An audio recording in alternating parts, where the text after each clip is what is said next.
दोस्तों, आज की ये सीरीज बहुत ही धमाकेदार होने वाली है, जिसमें एक सीरियल किलर को पकड़ने के लिए दूसरे सीरियल किलर को जेल से बाहर निकाला जाता है, लेकिन फिर भी वो सीरियल किलर उन सब के दिमाग की दही कर देता है। ये सीरीज बहुत ही इंटरेस्टिंग है, आपको देखने में बहुत मजा आएगा। सो बिना समय गवाए कहानी शुरू करते हैं। कहानी की शुरुआत में हम एक अय्याश लड़के को देखते हैं जिसका नाम विराट मल्होत्रा है। इस समय वो फोन पर बात कर रहा था कि मुझे एक नहीं दो रशियन लड़कियां चाहिए, वो भी अभी। फिर अपने अपार्टमेंट में जाने के बाद वो नशा करने लगता है, लेकिन तभी उसके घर की बेल बजती है और जैसे ही वो दरवाजा खोलता है तो एक किलर उस पर हमला कर देता है और अपनी ग्रीन कलर की रस्सी से विराट का गला घोटकर उसको मार डालता है। फिर वो विराट की बॉडी को एक शीशे के सामने सोफे पर बिठाकर उस रस्सी को गले में ही सजा देता है और उसके हाथ में एक अवार्ड में जीती हुई ट्रॉफी रख देता है। फिर वो किलर वहां से चला जाता है। उसके जाने के कुछ देर बाद वो दोनों रशियन लड़कियां वहां पर आ जाती है और जैसे ही घर के अंदर जाती है तो देखती है कि विराट मल्होत्रा मरा पड़ा है। फिर कुछ देर बाद वहां पर पुलिस और फोरेंसिक टीम भी पहुंच जाती है। तभी वहां पर मुंबई पुलिस कमिश्नर अरुण खत्री आ जाता है और अब तक जो भी छानबीन हुई उसके बारे में पूछने लगता है। फिर सब इंस्पेक्टर पल्लवी बताती है कि विराट के कहने पर उसके बॉडीगार्ड ने आसपास के सभी सीसीटीवी कैमरे बंद कर दिए थे ताकि एस्कॉर्ट सर्विस वाली लड़कियां जब भी यहाँ पर आए तो कैमरे में रिकॉर्ड ना हो। फिर कमिश्नर बड़े ही ध्यान से देखता है तो उसको विराट के जैसे कुछ और मर्डर्स की याद आ जाती है जिनको सेम तरीके सेम पैटर्न से अंजाम दिया गया था। फिर वो सेंट्रल जेल में फोन करके जीनत के बारे में पूछता है जिसने आज से 25 साल पहले इसी तरह कई लोगों को मारा था, लेकिन वार्डन बताती है कि इस समय वो सो रही है। फिर अगले दिन जब जीनत किचन में काम कर रही थी तो एक पुलिस वाला उसको बुलाने के लिए आता है और कहता है आपको मैडम ने बुलाया है। जब जीनत वार्डन मैडम के पास जाती है तो टीवी में विराट मल्होत्रा के मर्डर की न्यूज देखती है। तभी मैडम पूछती है कि मुंबई से कमिश्नर अरुण खत्री तुम्हारे बारे में पूछ रहे थे, क्या तुम उनको जानती हो? जीनत कहती है मुझे उनको एक मैसेज भेजना है। अगले सीन में हम एक नकाबपोश आदमी को देखते हैं जो रात के अंधेरे में किसी घर के अंदर चुपके से घुस जाता है और फिर घर के अंदर जाकर छानबीन करने लगता है। अब ये आदमी कौन है और यहाँ पर क्या करने आया है, ये हमें आगे पता चलेगा। तभी हम देखते हैं कि next day commissioner Arun Khatri Zeenat से मिलने के लिए जेल में जाता है। कमिश्नर को देखकर जीनत खुश हो जाती है। फिर वार्डन के जाने के बाद अरुण जीनत को मिसिज देशपांडे कहकर पुकारता है। दरअसल ये दोनों पूरे 25 साल बाद मिल रहे थे और देशपांडे को इन्होंने ही पकड़ा था। फिर अरुण उससे पूछता है कि तुमने जो मेरे पास मैसेज भेजा था कि मैं मदद कर सकती हूँ, इसका क्या मतलब है? देशपांडे कहती है कि मुंबई में जो भी कत्ल हो रहे हैं तुम्हें क्या लगता है वो मैं कर रही हूँ? कमिश्नर कहता है हाँ, क्योंकि मैं तुम्हें जितना भी होशियार समझता हूँ तुम उससे कहीं ज्यादा हो। फिर देशपांडे कहती है कि मैं इस समय जेल में बंद हूँ और बाहर कोई और है जो मेरी नकल कर रहा है और वो कौन है ये पता लगाने में मैं आपकी हेल्प कर सकती हूँ। फिर वो पूछती है कि उस खूनी ने अब तक कितने लोगों को मारा है? कमिश्नर बताता है 3 और वो भी एग्जैक्ट तुम्हारी नकल करके। फिर देशपांडे कहती है कि फिर तो वो अभी 5 मर्डर और करेगा। अगर आप लोगों ने मेरी हेल्प नहीं ली तो बहुत देर हो जाएगी। मैं उसको पकड़वा सकती हूँ क्योंकि मैं उसके जैसे सोच सकती हूँ, लेकिन बदले में मुझे भी कुछ चाहिए। अब सीमा देशपांडे की क्या डिमांड थी ये हमें आगे पता चलेगा। फिर next day commissioner Arun Khatri अपने सीनियर से परमिशन लेने के लिए जाता है ताकि देशपांडे की हेल्प लेकर उस कॉपीकैट किलर को पकड़ सके। अरुण कहता है कि हमें देशपांडे को जेल से बाहर निकालना होगा। अगर कुछ भी गड़बड़ हुई तो इस बात का सारा जिम्मा मैं खुद पर ले लूंगा कि मैंने बिना आपकी परमिशन के देशपांडे को जेल से बाहर निकाला। फिर सीनियर अरुण को परमिशन दे देते हैं और कहते हैं एक किलर को पकड़ने के चक्कर में दूसरे किलर को हाथ से मत जाने देना। अगले सीन में हम देखते हैं कुछ पुलिस वाले गुंडों के अड्डे पर छापा मार के कुछ गुंडों को पकड़ लेते हैं और फिर उन सबको हवालात में बंद कर देते हैं। तभी एक पुलिस वाला आकर पूछता है कि तुम में से रघु कौन है? साहब ने बुलाया है। फिर जैसे ही रघु इंस्पेक्टर के पास पहुंचता है तो इंस्पेक्टर रघु की हथकड़ियां खोलते हुए कहता है प्लीज मुझे माफ कर देना एसीपी तेजस, कमिश्नर साहब के ऑर्डर थे। फिर तेजस कहता है कि शिपमेंट के पीछे डीलर कौन था ये आज पता चलने वाला था, लेकिन तुम लोगों ने मेरी 3 महीने की मेहनत बर्बाद कर दी। फिर वो सीधा कमिश्नर अरुण खत्री के पास पहुंच जाता है। कमिश्नर कहते हैं सॉरी, मुझे तुम्हारा अंडरकवर ऑपरेशन रोकना पड़ा क्योंकि मुझे तुम्हारी किसी और केस में जरूरत थी। फिर वो तेजस को कुछ फाइल्स देते हुए कहते हैं कि ये तुम्हारी लाइफ का सबसे बड़ा केस होने वाला है, इसलिए इन फाइल्स को केयरफुली पढ़ना। फिर तेजस उन फाइल्स को वहीं पर पढ़ने के लिए बैठ जाता है जो कि मिसिस देशमुख की फाइल्स थी। सभी फाइल्स रीड करते करते रात हो जाती है। तभी कमिश्नर वहां पर फिर से आते हैं और तेजस को विराट मल्होत्रा के मर्डर के बारे में बताते हैं जो कि रमेश पटेल और रोबी कारवाल्हो के जैसे ही किया गया था। तेजस पूछता है कि क्या विराट को भी सीमा देशपांडे ने मारा है। कमिश्नर कहता है नहीं, उनको तो मैंने गिरफ्तार कर लिया था, ये किलर उसकी कॉपी कर रहा है। फिर वो सीमा देशपांडे के बारे में बताता है कि मैंने उसको सिर्फ एक कत्ल के इल्जाम में पकड़ा था, वो भी अपने हस्बैंड के, लेकिन बाकी के 7 मर्डर्स तो उन्होंने खुद कबूल कर लिए। फिर जब वो सजा काटने के बाद हैदराबाद जेल में गई तो वहां अपना नाम बदल कर रहने लगी,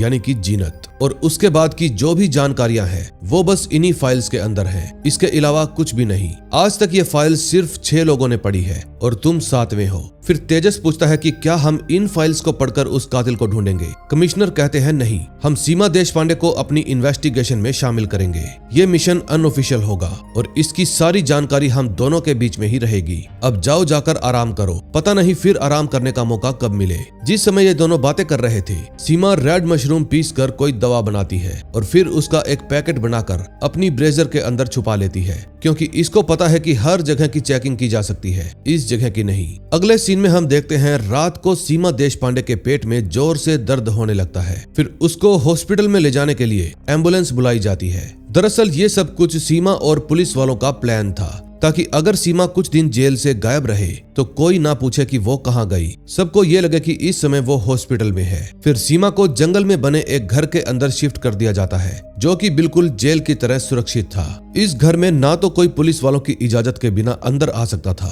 और ना ही बाहर जा सकता था। यहाँ चारों तरफ सीसीटीवी कैमरे लगे हुए थे, जिनके जरिए हर पल घर के अंदर नजर रखी जा रही थी। फिर सीमा को चेंज करने के लिए कपड़े और कुछ जरूरी सामान भी दिया जाता है। कपड़े बदलने के बाद सीमा अपनी ब्रेजर को बेड के गद्दे के नीचे छुपा देती है, क्योंकि उसके अंदर वही लाल रंग की मशरूम वाली दवा थी, जिससे किसी को भी बेहोश किया जा सकता है। तभी कुछ देर बाद वहाँ पर कमिश्नर अरुण और एसीपी तेजस भी आ जाते हैं। सीमा कहती है कि मुझे यहाँ पर लाने के लिए बहुत बहुत शुक्रिया, बिल्कुल घर जैसा लगता है। लेकिन एसीपी तेजस उसकी बात काटते हुए कहता है कि सर, क्या हम कार्रवाई शुरू करें। तेजस का बिहेव बहुत ही रूड था, लेकिन सीमा उसका बिल्कुल भी बुरा नहीं मानती। फिर तेजस सीमा को अब तक हुए सभी मर्डर्स की फोटो दिखाता है और पूछता है कि क्या आपको इनमें से कुछ भी अलग दिखाई दिया। सीमा कहती है कि मैं आपकी हेल्प तभी करूंगी जब मैं वारदात की जगह पर जाऊंगी। मैं विराट मल्होत्रा के क्राइम सीन को देखना चाहती हूँ। तेजस तो इस बात के लिए बिल्कुल मना कर देता है, लेकिन कमिश्नर साहब अलाउ कर देते हैं। फिर बाहर जाने के बाद कमिश्नर तेजस को कहता है कि तुम इससे केयरफुल रहना, ये अपनी स्माइल के पीछे कुछ छुपा रही है। तभी रात को हम उसी आदमी को देखते हैं जो नकाबपोश बनकर लोगों के घरों में घुसता है, और आज ये इस खंडर से घर के अंदर किसी को किडनैप करके लाया था।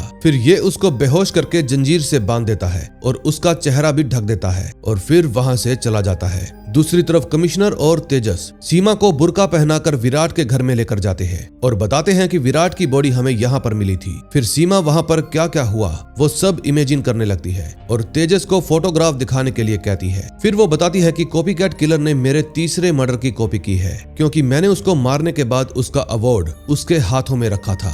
जरूर मेरी फाइल उस किलर ने पढ़ी होगी। फिर तेजस कहता है कि सर, आपने तो बताया था कि इनकी फाइल अब तक सिर्फ 6 लोगों ने पढ़ी है। कमिश्नर कहता है 6 में से एक मैं भी हूँ और बाकी बचे 5 नाम तुम्हें सुबह मिल जाएंगे। फिर अगली सुबह तेजस कमिश्नर को बताता है कि जिन 6 लोगों ने अब तक इनकी फाइल पढ़ी थी, उनमें से 3 की तो मौत हो चुकी है। चौथा आदमी जो कि पब्लिक प्रोसिक्यूटर है, उसकी उम्र लगभग 75 साल की है। उन्होंने फाइल कब की जला दी। बोल रहे थे कि ऐसी औरत की कोई भी निशानी घर में नहीं रखनी चाहिए। और अब सिर्फ 2 ही लोग बचते हैं, आप और डिफेंस लॉयर जिहान दारूवाला। फिर वो जिहान दारूवाला से मिलने के लिए पहुंच जाता है। तभी फाइल चेक करने के बाद दारूवाला बताता है कि सीमा देशपांडे की फाइल मिसिंग हो गई है। जरूर वो मेरे भतीजे होश का काम होगा, थोड़ा वेट करो, वो आता ही होगा। इतने में जिहान दारूवाला का भतीजा होश भी आ जाता है, जो कि कोई और नहीं बल्कि वही आदमी था जो नकाबपोश बनकर लोगों के घरों में घुसता है। फिर होश को देखते ही तेजस अपनी गन निकाल लेता है और गन देखकर होश डर जाता है और वहां से भाग जाता है। फिर तेजस कंट्रोल रूम में फोन करके उसके स्कूटर का नंबर बताता है और उसका पता लगाने के लिए कहता है। फिर वो दारूवाला को कहता है कि मुझे होश का कमरा देखना है। फिर रूम की अच्छे से तलाशी लेने के बाद वो बाथरूम को चेक करने के लिए जाता है। वहां उसको टॉयलेट सीट के फ्लश टैंक के अंदर एक पैकेट मिलता है, जिसके अंदर कुछ लेटर्स थे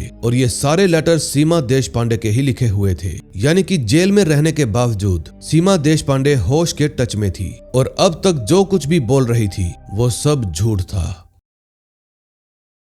सेकंड एपिसोड की शुरुआत पास्ट से होती है। ये वो समय है जब होश जेल में सीमा देशपांडे को मिलने के लिए आया था, लेकिन सीमा देशपांडे उससे मिलती ही नहीं बल्कि अपनी किसी दोस्त को भेज देती है और होश के लिए एक लेटर भी भेजती है। ये लेटर आदान प्रदान का काम गार्ड के जरिए हुआ करता था। तभी जब सीमा देशपांडे होश का लिखा हुआ लेटर पढ़ती है तो उसमें लिखा था कि इस दुनिया में बहुत से ऐसे लोग हैं जिन्होंने धरती पर सिर्फ जगह ही घेरी है, वो जीने के बिल्कुल भी लायक नहीं। आप मुझे अपना दोस्त समझिए क्योंकि मैं बिल्कुल आपके ही जैसा हूँ। अब कहानी प्रेजेंट में आती है। एसीपी तेजस सीमा को वो सभी लेटर्स दिखाता है जो उसने होश के लिए लिखे थे। फिर वो सीमा को वो लेटर्स भी दिखाता है जो होश ने उसके लिए लिखे थे, और ये सभी लेटर्स सीमा ने अपनी दोस्त अस्मिता के पास रखे हुए थे। फिर सीमा बताती है कि होश मुझे जेल में मिलने के लिए आया था, लेकिन मैंने खुद उससे मिलने की बजाय अस्मिता को वहां पर भेजा। फिर होश ने अस्मिता को मेरे लिए एक लेटर दिया जिसमें वो खुद को मेरी तरह बता रहा था। इस दुनिया में बहुत से ऐसे लोग हैं जिनको समाज की गंदगी देखकर खुद गलत काम करने की तलब उठती है।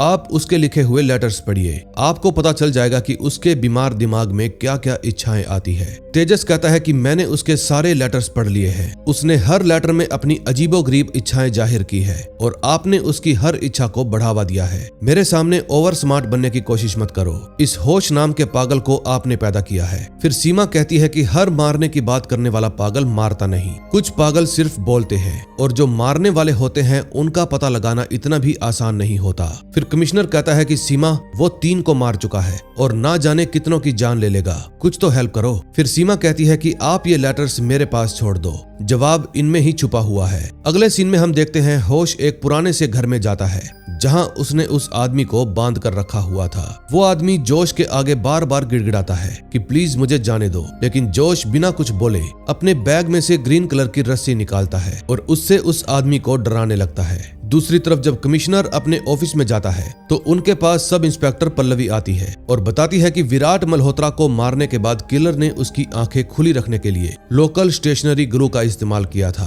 और ये डिटेल बाकी के 2 पोस्टमार्टम रिपोर्ट में मिस हो गई। फिर कमिश्नर पल्लवी के काम के जज्बे की सराहना करते हैं। तभी पल्लवी कहती है कि सर मैं इस सीरियल किलर के केस पर काम करना चाहती हूँ। कमिश्नर कहते हैं कि मैं इसके बारे में सोचूंगा, लेकिन फिलहाल इस केस की बात तुम किसी के भी आगे मत करना। अगले सीन में हम देखते हैं सीमा जब खाना बना रही थी तो उसको अचानक से एक लेटर का ख्याल आता है। फिर वो जल्दी से जाकर उस लेटर को अच्छे से चेक करती है और अपने पास खड़े ओमकार नाम के पुलिस वाले को एसीपी तेजस से बात करवाने के लिए कहती है। फिर वो तेजस को बताती है कि 12 जुलाई के बाद ना ही जोश के लेटर आए और ना ही वो खुद मिलने के लिए आया, लेकिन 17 अगस्त को उसने फिर से लेटर भेजा। इस बार वो पहले से भी ज्यादा गुस्से में था। उसने लिखा कि इस दुनिया में मेरी दोस्ती के लायक कोई भी नहीं बचा, सब के सब धोखेबाज हैं। 12 जुलाई से लेकर 17 अगस्त के बीच जरूर उसने किसी के साथ दोस्ती की होगी, पता करो वो दोस्त कौन है। फिर तेजस उसके बारे में पता लगाने के लिए दोबारा से जिहान दारूवाला के पास जाता है। दारूवाला बताता है कि वो कभी भी मुंबई से बाहर नहीं जाता और ना ही उसका कोई दोस्त 10 दिन से ऊपर टिक पाता है, लेकिन जुलाई में होश को एक कंस्ट्रक्शन कंपनी में नौकरी मिल गई और वहां फाइनली उसका एक दोस्त बन गया जो उसको घर पर ड्रॉप करने के लिए भी आया करता था, लेकिन फिर कुछ दिन बाद वो भी आना बंद हो गया।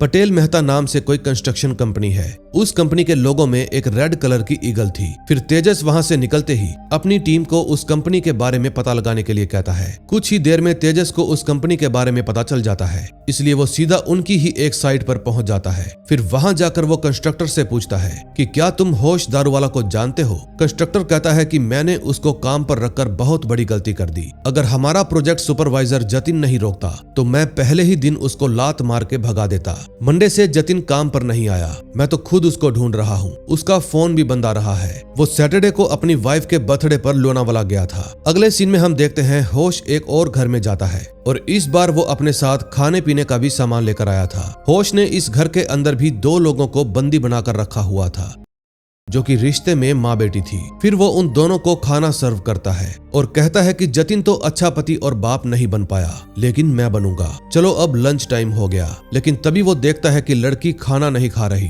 फिर वो कहता है कि मैं तुम्हारे लिए आइसक्रीम भी लेकर आया हूँ, और जब वो किचन में आइसक्रीम लेने के लिए जाता है तो उसकी नजर एक हवलदार पर पड़ती है। फिर वो चाकू उठाकर जैसे ही बाहर की तरफ जाता है, तेजस अपनी टीम के साथ वहां पर आ जाता है और उसको बंदूक के निशाने पर ले लेता है। फिर पुलिस वाले उन माँ बेटी को रेस्क्यू कर लेते हैं और जोश को अरेस्ट करके अपने साथ ले जाते हैं। फिर कुछ देर बाद तेजस जोश से पूछताछ करने के लिए जाता है और उसके लिए राजबेरी सोडा भी लेकर जाता है, जो कि जोश को बहुत पसंद था। तेजस जोश से बहुत ही नाइसली बात करता है, लेकिन जोश कहता है कि दोस्त बनने की कोशिश मत करो, सीधा मुद्दे पर आओ। फिर तेजस कहता है कि मेरे पास तुम्हारे खिलाफ जरूरत से ज्यादा एविडेंस है। ये लेटर्स तो तुम्हें याद ही होंगे जो तुमने सीमा देशपांडे को लिखे थे। होश कहता है कि हम लोगों ने बहुत सारे आइडियाज शेयर किए थे। फिर तेजस जोश को उन तीनों आदमियों की फोटो दिखाता है जिनको होश ने मारा था। होश कहता है कि खुद को शेर समझने वाले ये तीनों मेरे आगे अपनी जिंदगी की भीख मांग रहे थे। आप देखते तो आपको भी बहुत मजा आता।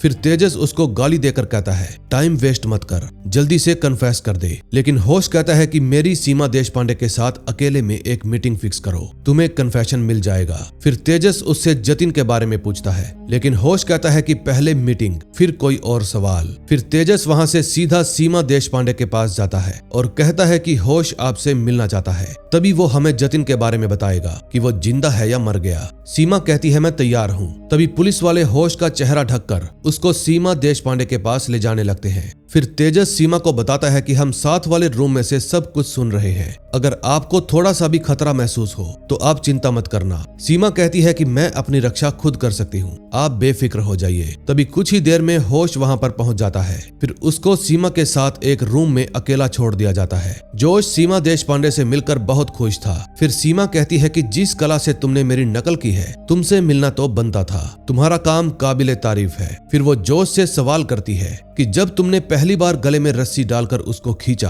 तो गले में से छोटी छोटी खून की बूंदें बाहर आने लगी होंगी, उनको देखकर तुम्हें कैसा लगा?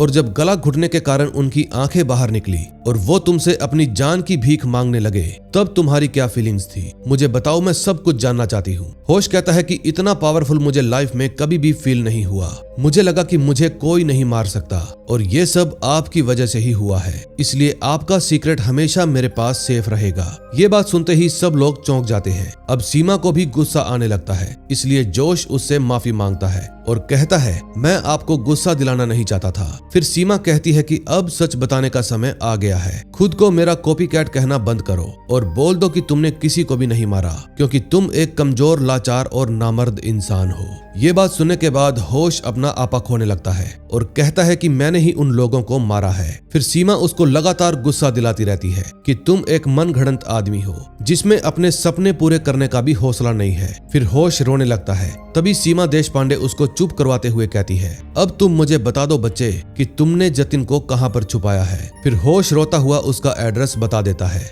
तभी एसीपी तेजस ओंकार को कहकर जल्दी से एक टीम उस एड्रेस पर भेज देता है ताकि जतिन को बचाया जा सके। इतने में सीमा होश का हाथ पकड़कर उसको अपने पास खींचती है और उसके कान में कुछ कहने लगती है। अब एक तो उसने अपने हाथ से माइक ढका हुआ था और ऊपर से इतनी धीमी आवाज में बात करती है कि रूम के अंदर बैठे एसीपी और कमिश्नर को कुछ भी सुनाई नहीं देता। फिर होश फूट फूट कर रोने लगता है। ये सब देखकर तेजस भागकर उसके पास जाता है और पूछता है कि ये सब क्या चल रहा है, आपने इसके कान में क्या बोला? इतने में कमिश्नर भी वहां पर आ जाता है और अपनी टीम को बुलाकर होश को बाहर भेज देता है। तभी सीमा कहती है कि जतिन इस वक्त जिंदा है, यानी कि मेरा कॉपीकैट किलर इस वक्त अपना अगला शिकार ढूंढ रहा होगा। इतने में कुछ पुलिस वाले लोनावाला के उस खंडर घर में पहुंच जाते हैं जहां पर जतिन को बांध कर रखा हुआ था और उसको वहां से रेस्क्यू कर लेते हैं। अगले सीन में हम एक आदमी को देखते हैं जो कि दारू के नशे में टल्ली होकर एक बार से बाहर आता है, लेकिन जब वो अपनी कार खोलने लगता है तो पीछे से वही कॉपीकैट किलर आ जाता है। अब जैसे ही वो उस आदमी को मारने लगता है तो वहां पर एक ट्रक आ जाता है जिसको देखकर वो किलर छुप जाता है और वो आदमी अपनी कार लेकर वहां से चला जाता है। अगले सीन में हम देखते हैं एसीपी तेजस सीमा देशपांडे के पास जाता है और हेल्प करने के लिए थैंक यू कहता है। फिर सीमा कहती है कि मैंने एक बहुत ही पुरानी रेसिपी से कोल्हापुरी मटन बनाया है, आप अपनी टीम को कहिए ना कि वो भी खाएं। फिर तेजस कहता है कि आधी टीम पहले खाएगी और आधी बाद में। फिर जब वो खुद खाना खाने बैठता है तो सीमा से सवाल करता है कि आप लोगों का मर्डर क्यों करती थी? सीमा कहती है कि मैं कोई शौक से मर्डर नहीं करती थी, बल्कि उन लोगों का मर्डर करती थी जो लोग समाज के लिए दरिंदे थे। फिर सीमा भी खाना खाते वक्त तेजस से उसकी फैमिली के बारे में पूछने लगती है। और वो बेवकूफ बता भी देता है। फिर खाना खाने के बाद जब वो बाहर जाता है तो ओंकार उसको कल वाली फुटेज देता है। फिर तेजस उस फुटेज को लेकर अपनी IT टीम के पास जाता है ताकि उसकी वॉइस क्लियर करवाकर उसको सुन सके, लेकिन इसका कोई भी फायदा नहीं होता। तो एक तरफ लोग अपने अपने घरों में सोने की तैयारी कर रहे थे और दूसरी तरफ वो कॉपी कैट किलर उस आदमी के घर पर पहुंचकर उसको मौत के घाट उतार देता है। थर्ड एपिसोड में हम देखते हैं DK मूर्ति के मर्डर के बाद उसके घर के बाहर मीडिया वालों का जमावड़ा लग जाता है। तभी कुछ देर में वहां पर कमिश्नर भी आ जाते हैं और पूछते हैं कि मीडिया वालों को कैसे पता चला। तेजस बताता है कि सबसे पहले इस मर्डर के बारे में काम वाली बाई को पता चला। फिर वो घबरा गई और उसने पड़ोसियों को बता दिया। पड़ोसियों ने पुलिस को बुलाने के बजाय मीडिया वालों को पहले बुलाना सही समझा। इस मर्डर का तरीका भी पहले वाले मर्डर्स के जैसे सेम है। तेजस बताता है कि इस आदमी का वजन लगभग 86 किलो था, जरूर किलर इससे भी ज्यादा पावरफुल होगा। फिर कमिश्नर कहते हैं कि उसने 10 दिन पहले ही विराट को मारा था। अब एक मर्डर से दूसरे मर्डर के बीच का गैप कम होता जा रहा है, इसलिए और मर्डर्स ना हो हमें एक स्पेशल इन्वेस्टिगेशन टीम बनानी पड़ेगी और इस टीम के बारे में सीमा देशपांडे को पता नहीं चलना चाहिए। फिर वो तेजस को अपनी नई बनाई हुई इन्वेस्टिगेशन टीम से मिलवाने के लिए ले जाते हैं, जिसको सब इंस्पेक्टर पल्लवी लीड कर रही थी। तेजस पल्लवी की तारीफ करते हुए कहता है कि जिस तरह से तुमने तीनों मर्डर्स केसेस को एक दूसरे के साथ जोड़ा है वो काबिले तारीफ है। फिर पल्लवी उन दोनों को अपनी टीम से मिलवाती है। कमिश्नर कहते हैं पल्लवी अब से तुम ACP तेजस को रिपोर्ट करोगी। फिर तेजस उन सभी को अपना अपना काम समझाता है और कहता है कि मुझे गलती की कोई गुंजाइश नहीं चाहिए क्योंकि हमें उस कातिल को जल्दी से जल्दी ढूंढना पड़ेगा। फिर वहां से निकलकर कमिश्नर साहब प्रेस कॉन्फ्रेंस के लिए जाते हैं और कहते हैं कि हमने अब तक इस केस में कोई भी स्टेटमेंट इसलिए नहीं दी क्योंकि हम लोग इन्फॉर्मेशन कलेक्ट कर रहे थे। हम लोगों ने एक स्पेशल इन्वेस्टिगेशन टीम भी तैयार की है जिसको ACP तेजस लीड कर रहे हैं। हमें लगता है कि इन चारों मर्डर्स के पीछे एक ही किलर का हाथ है। इस समय ये न्यूज सीमा देशपांडे और उसकी निगरानी करने वाला पुलिस वाला भी देख रहे थे। इस पुलिस वाले को पक्का डांट पड़ने वाली है। इस समय कोई और भी था जो ये न्यूज देख रहा था और ये कौन है ये हमें थोड़ी ही देर में पता चल जाएगा। अगले सीन में हम देखते हैं जब तेजस अपने ऑफिस में वापस जाता है तो IT डिपार्टमेंट वाला ऑफिसर बताता है कि मैंने उस ऑडियो को क्लीन कर दिया है। फिर वो फुटेज देखने के बाद तेजस को पता चलता है कि सीमा देशपांडे होश को बोल रही थी कि वो मर्डर तूने नहीं किए और जब इस बात का दुनिया को पता चलेगा तो तू दुनिया को मुंह दिखाने के लायक नहीं रहेगा। तेरा तो मर जाना ही सही रहेगा। तू किसी काम का नहीं है नल्ले, तू मर क्यों नहीं जाता। तभी हॉस्पिटल में होश को भी होश आ जाता है। फिर वो एक गिलास से विंडो का शीशा तोड़ता है और खुद की जान ले लेता है। इतने में तेजस भी डॉक्टर के पास फोन करता है और होश का हाल चाल पूछता है। जब डॉक्टर होश को देखने के लिए आता है तो देखता है कि होश ने खुद की जान ले ली, यानी कि सीमा देशपांडे सच में दूसरों के दिमाग के साथ खेलती है और इस समय वो अपनी सिक्योरिटी कर रहे ऑफिसर के दिमाग के साथ खेल रही थी। सीमा कहती है कि पहले मैं हलवाई का काम करती थी और मेरे हाथ के बने हुए मोदक बहुत ही फेमस थे। इतने में वहां पर ओमकार भी आ जाता है और पुलिस वालों को डांटते हुए कहता है कि तुम कैदी से क्यों बात कर रहे हो, ठीक ढंग से अपनी ड्यूटी करो। तभी कुछ देर में वहां पर तेजस भी आ जाता है और सीमा को उसकी रिकॉर्डिंग सुनाता है। पूरी रिकॉर्डिंग सुनने के बाद तेजस बताता है कि होश ने खुदकुशी कर ली। दरअसल उसने खुद की जान नहीं ली बल्कि आपने उसको मारा है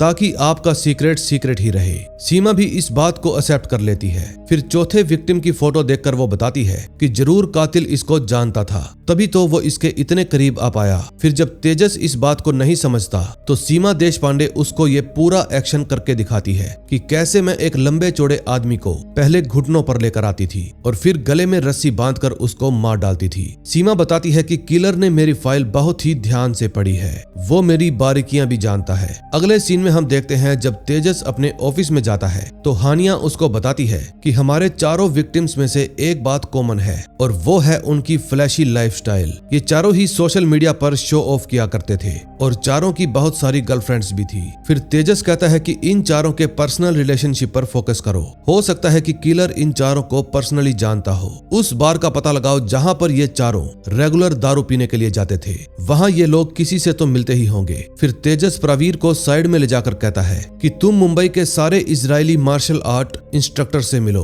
जो लोगों को डिफेंस टेक्निक सिखाते हैं और उनसे उनके नए और पुराने क्लाइंट्स का नाम और एड्रेस निकलवाओ। तभी तेजस के पास जिहान दारूवाला का फोन आता है और वो बताता है कि आज से 5 साल पहले गवर्नमेंट का ऑर्डर आया था कि जितने भी पुराने ऑफलाइन केसेस पड़े हैं उनको डिजिटाइज कर दिया जाए और उन्होंने किसी आईटी कंपनी को इसका कॉन्ट्रैक्ट दिया था। इसका मतलब उस आईटी कंपनी के एम्प्लॉइज के पास भी सीमा देशपांडे की फाइल का एक्सेस होगा। फिर तेजस हानिया के पास जाता है और कहता है पता करो पुणे हाई कोर्ट ने 25 साल पुराने केसेस को डिजिटाइज करने का कॉन्ट्रैक्ट कौन सी आईटी कंपनी को दिया था। उस कंपनी का जो भी एम्प्लॉय इस प्रोजेक्ट पर काम कर रहा था मुझे उसका नाम चाहिए। अगले सीन में हम उसी टैटू वाले लड़के को देखते हैं जो कि अपने घर में जाकर पहले तो मस्त बियर पीता है और फिर न्यूज देखते देखते अपने बैग में से वही ग्रीन कलर की रस्सी निकालता है। रस्सी की कंडीशन देखकर ऐसा लग रहा था जैसे इसी रस्सी की वजह से उसने किसी अपने को खोया है। दूसरी तरफ सीमा देशपांडे अपनी ब्रेजर में से वही रेड मशरूम वाली दवा निकालती है और उसके साथ एक एड्रेस की स्लिप भी। अब ये इस पैकेट का क्या करेगी हमें आगे पता चलेगा। दूसरी तरफ वही स्ट्रेंजर लड़का तेजस के घर के बाहर नाका लगाकर बैठा हुआ था और चुपके से उसकी गतिविधियां नोट कर रहा था। अब क्या यही किलर है या फिर ये कोई और है, इसके बारे में हमें आगे पता चलेगा। दूसरी तरफ सीमा देशपांडे ने कुछ देर पहले ही सभी पुलिस वालों के लिए मोदक बनाए थे और फिर उनमें वही लाल मशरूम द्वारा बनाई गई बेहोशी की दवा मिलाकर उनको खिला दिए, जिसकी वजह से सभी पुलिस वाले बेहोश हो गए। लेकिन एक पुलिस वाला था जिसने उसके हाथ के मोदक नहीं खाए और वो था ओंकार। तभी सीमा देशपांडे अपनी नौटंकी शुरू कर देती है और जोर जोर से चिल्लाने लगती है कि मेरे पेट में दर्द हो रहा है। तभी जब ओंकार सीसीटीवी में उसको देखता है तो वो भागकर सीधा उसके पास पहुंच जाता है और जब वो सीमा की हेल्प करने के लिए उसके नजदीक जाता है, सीमा इस हट्टे कट्टे पहलवान को अपनी ट्रिक से बेहोश कर देती है। फिर सीमा उसको हथकड़ी से बांध देती है और उसकी गन दूर फेंक देती है। इसके बाद वो उसके पर्स में से कुछ पैसे निकाल लेती है और वहां से चली जाती है। फिर सीमा ऑटो पकड़कर उस एड्रेस पर पहुंच जाती है जिसकी स्लिप उसने अपने पास रखी हुई थी और वहां जाकर जैसे ही बेल बजाती है तो सामने वाले अपार्टमेंट में से दरवाजा खुलने की आवाज आती है। अब सीमा किसी को भी अपना चेहरा दिखाना नहीं चाहती थी, इसलिए वो वहां से खिसक लेती है। फिर वो बिल्डिंग के सामने एक पेड़ के नीचे जाकर बैठ जाती है और सुबह तक वहीं पर बैठी रहती है। अगले सीन में हम देखते हैं एसीपी तेजस के पास उसकी टीम का फोन आता है और वो बता देते हैं कि सीमा देशपांडे भाग गई। फिर वो जल्दी से अपनी टीम के पास पहुंच जाता है और सभी को फटकार लगाता है कि एक 50 साल की बूढ़ी औरत तुम सबको उल्लू बनाकर भाग गई। इतने में वहां पर कमिश्नर साहब भी आ जाते हैं और बिना किसी से सवाल जवाब किए सीधा फुटेज दिखाने के लिए कहते हैं। फुटेज देखते समय वो कहते हैं कि अब तक इसको भागे लगभग 6 घंटे हो गए हैं, मुझे उस पर यकीन ही नहीं करना चाहिए था। तभी हम देखते हैं कि सीमा देशपांडे तेजस की वाइफ के सैलून में पहुंच जाती है और कहती है कि मुझे हेयर कट करवाना है। दूसरी तरफ तेजस के हाथ सीमा देशपांडे की ब्रेजर लग जाती है जिसमें वो बेहोशी का पाउडर छुपा कर लाई थी। फिर कमिश्नर उससे पूछता है कि क्या सीमा ने तुमसे कोई पर्सनल सवाल किया था। तेजस बताता है कि उसने मुझसे मेरी फैमिली के बारे में पूछा था। फिर कमिश्नर कहता है जल्दी से अपनी फैमिली के पास फोन करो। तभी तेजस अपने ग्रैंडफादर के पास फोन करता है और पूछता है सब कुछ ठीक तो है ना, आप घर पर ही रहना। फिर वो अपनी वाइफ के पास फोन करता है लेकिन उसका फोन इस समय साइलेंट था। सीमा कहती है कि तुम्हारा फोन बज रहा है, लेकिन तेजस की वाइफ तानवी कहती है कि काम के बीच में मुझे डिस्टरबेंस बिल्कुल भी पसंद नहीं, इसलिए मैं आपके हेयर कट करने के बाद ही बात करूंगी। फिर फोन न अटेंड करने पर तेजस सैलून का सीसीटीवी ऑन करके देखता है और उन सबको पता चल जाता है कि इस समय सीमा देशपांडे सैलून में ही बैठी है। फिर वो बिना समय गवाए अपनी वाइफ के पास जाने लगता है। इस समय सीमा सैलून के अंदर गप्पे लड़ा रही थी। तभी हेयर कट पूरा होने से पहले तेजस वहां पर पहुंच जाता है। उसकी वाइफ पूछती है कि तुम यहाँ क्या कर रहे हो। तेजस कहता है जीनत तुम बताओगी मैं यहाँ पर क्या कर रहा हूँ। सीमा कहती है कि हम दोनों आज मिलने वाले थे। फिर जब सीमा हेयर कट के पैसे देने लगती है तो तेजस कहता है इसकी कोई जरूरत नहीं, आपके लिए हेयर कट फ्री था। लेकिन सीमा हेयर कट के पैसे वहीं पर रखकर थैंक यू कहकर वहां से जाने लगती है। फिर तेजस उसको अपनी कार में बिठा देता है और वहां से चला जाता है। इस समय भी वो स्ट्रेंजर इन सब पर नजर रखे हुए था। तभी तेजस सीमा को लेकर एक जंगल में पहुंच जाता है और उसको कार से नीचे उतार कर वहां से चलने के लिए कहता है। सीमा पूछती है क्या तुम मेरा एनकाउंटर करने वाले हो, मैं तुम्हारे बहुत काम आ सकती हूँ। लेकिन तेजस कहता है कि आज तुमने अपनी हदें पार कर दी, इसलिए तुम्हारा मरना तो जरूरी है। अपने सीनियर्स को क्या जवाब देना है ये मैं खुद देख लूंगा। फिर सीमा पलटती है और कहती है कि मैं जीना चाहती हूँ। तेजस कहता है क्यों जिंदा रखूं मैं तुम्हें, तुमने इस दुनिया को दिया ही क्या है। फिर सीमा देशपांडे इमोशनल होकर कहती है मैं जीना चाहती हूँ अपने बेटे के साथ। तुम्हारी माँ किसी एक्सीडेंट में नहीं मरी थी, बल्कि वो इस समय तुम्हारे सामने खड़ी है। 4th एपिसोड में हम देखते हैं तेजस सीमा देशपांडे को लेकर वापस सेफ हाउस में आ जाता है। फिर तेजस कमिश्नर से पूछता है कि आपको इस बारे में पहले से ही पता था ना, फिर भी आपने मुझे नहीं बताया। कमिश्नर कहते हैं कि 25 साल पहले उसने इसी शर्त पर अपना कन्फेशन किया था कि मैं तुमको उससे दूर रखूंगा और इसके बारे में कुछ भी नहीं बताऊंगा। तुम्हें इस केस में लाने का आइडिया भी उसी का था। फिर तेजस कमिश्नर से रिक्वेस्ट करता है, प्लीज मुझे इस केस से हटा दीजिए, और कमिश्नर मान जाता है। फिर तेजस के जाने के बाद कमिश्नर सीमा के पास जाता है और कहता है, तुमने मुझे धोखा दिया। क्या ये सब प्लान तुमने पहले से ही बना रखा था और तुमने खुद को इतनी आसानी से क्यों पकड़े जाने दिया? आखिर तुम चाहती क्या हो? सीमा कहती है, जितनी बार भी मैंने तेजस को अपने सामने बैठे देखा, दिल किया कि उसको गले से लगा लूं। मैं खुद को रोक ही नहीं पाई, इसलिए मैं यहाँ से भागकर उसकी वाइफ से मिलने चली गई। अगर मुझे भागना ही होता तो मैं वहाँ पर बैठी नहीं रहती। फिर कमिश्नर पूछता है कि तुम रात के 3 बजे से लेकर सुबह 10 बजे के बीच में कहाँ थी? किससे मिलने गई थी? क्या कॉपीकैट से मिलने गई थी? मुझे तुम पर बिल्कुल भी विश्वास नहीं करना चाहिए था। अब तुम वापस से हैदराबाद जेल में जाओगी। दूसरी तरफ तेजस अपने नाना के पास जाता है और पूछता है कि आपने मुझसे क्यों छुपाया कि वो खूनी मेरी माँ है। फिर उसका नाना कहता है कि अगर हम लोग तुमसे ये बात नहीं छुपाते तो क्या तुम एक पुलिस वाले होते? उसने अपना साया कभी भी तुम पर पड़ने नहीं दिया। वो बहुत अच्छी माँ है। लेकिन तेजस ये कहकर चला जाता है कि एक कातिल कभी भी मेरी माँ नहीं हो सकती। अगले सीन में हम देखते हैं सब इंस्पेक्टर पल्लवी टीवी में न्यूज देख रही थी कि आज से 25 साल पहले पुणे में भी इसी तरह के 8 मर्डर हुए थे। फिर पल्लवी हानिया से पूछती है कि वही खूनी मुंबई में आया है या फिर ये कोई उसका कॉपीकैट है। हो सकता है कि उसने मुंबई में इन 4 कत्लों से पहले भी किसी का कत्ल किया हो। फिर वो पूछती है कि क्या तुम्हें उस कंपनी का पता चला जिसको वो पुराने केसेस डिजिटाइज करने का कॉन्ट्रैक्ट मिला था? हानिया बताती है कि उस कंपनी का नाम है ज़ाइलोकॉम। तभी शाम को जब तेजस की वाइफ घर पर आती है तो तेजस उसको सारी बात बता देता है और फिर वो तेजस को हौसला देती है। अब कमिश्नर साहब भी अपने सीनियर को सब कुछ बता देते हैं कि कैसे सीमा देशपांडे ने हमें धोखा दिया।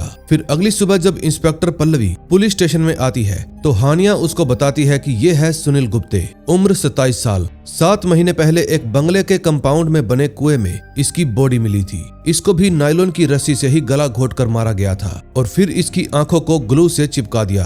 अनिल गुप्ते IT फर्म में काम किया करता था और जब मैंने इसकी छानबीन की तो मुझे पता चला कि ये ज़ाइलोकॉम टेक्नोलॉजी कंपनी में काम किया करता था। फिर वो ये खबर देने के लिए तेजस के पास फोन करती है लेकिन तेजस इसका फोन ही नहीं उठाता। फिर पल्लवी सीधा कमिश्नर के पास पहुंच जाती है और उनको भी ये सारी इंफॉर्मेशन शेयर करती है। फिर कमिश्नर साहब सीधा देशपांडे के पास पहुंच जाते हैं जिसको जेल ले जाया जा रहा था और फोटो दिखाते हुए कहते हैं कि इसको भी सेम पैटर्न पर 7 महीने पहले मारा गया था। तुम इसके बारे में कुछ कहना चाहोगी? सीमा कहती है, मैं तेजस को ही बताऊंगी। फिर कमिश्नर साहब खुद तेजस को फोन करते हैं और कहते हैं, मैंने तुम्हारे पास एक फोटो भेजी है, उसको चेक करो। फोटो देखने के बाद कमिश्नर बताता है कि ये उस IT कंपनी में काम किया करता था जिसको पुणे हाई कोर्ट ने पुराने केसेस को डिजिटाइज करने का काम दिया था। अब तुम्हें इसके बारे में जानने के लिए आखिरी बार सीमा देशपांडे से मिलना होगा। अगर वो अब की बार कोई होशियारी दिखाए तो मैं प्रॉमिस करता हूँ उसको सीधा जेल भेज दूंगा। फिर कुछ ही देर में तेजस सीमा देशपांडे के पास पहुंच जाता है और कहता है, मैं आपका बेटा नहीं हूँ, एक पुलिस वाला हूँ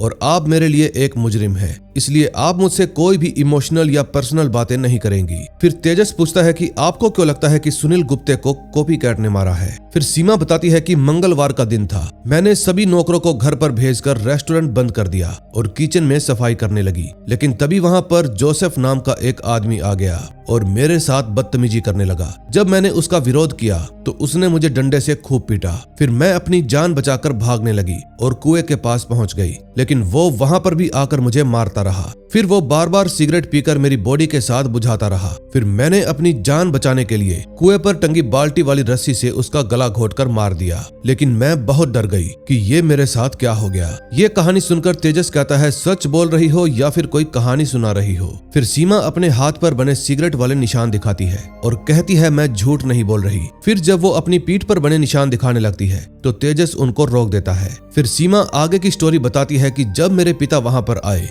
तो वो मुझे देखते ही समझ गए कि यहाँ पर क्या हुआ होगा और उन्होंने मुझे बचाने के लिए जोसेफ की बॉडी को कुएं में फेंक दिया और वो कुआं हमेशा के लिए बंद कर दिया।